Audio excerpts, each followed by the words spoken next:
Nous sommes le 2 septembre et c'est de saison. Les sécateurs sont de sortie et comme chaque année, ce sont les blancs qui ouvrent le bal des vendanges. Cette année aura été marquée par le gel et le mildiou. Illustration dans l'appellation Pessac-Léognan et dans les Graves avec Jean-Pierre Stahl et Sylvitus Comounet. Au château Carbonieux, ces vendanges du 2 septembre sont un plongeon en arrière, car depuis 10 ans, elles débutent bien plus tôt, vers le 20 août, du fait du réchauffement climatique. On a été habitué, même sur des années, à vendanger après le 15 août, comme l'an dernier, où on avait des vendanges qui ont démarré le 19 août.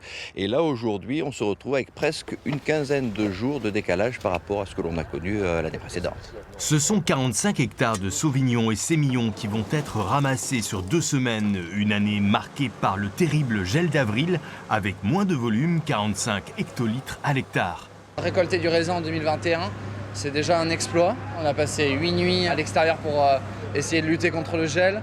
Le printemps a été vraiment horrible, il faut le dire.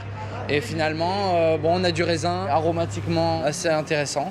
Et les acidités sont très bonnes. À Martillac, le château Smith-Olafite en bio et biodynamie a été confronté, lui, à une sévère attaque de mildiou à cause de cet été et de ce printemps très pluvieux. En culture biologique, on n'a que le cuivre et les plantes pour lutter, donc c'est pas très facile. Et sur des années comme cette année, avec les successions de pluie, ça n'a pas été une partie de plaisir, c'est clair.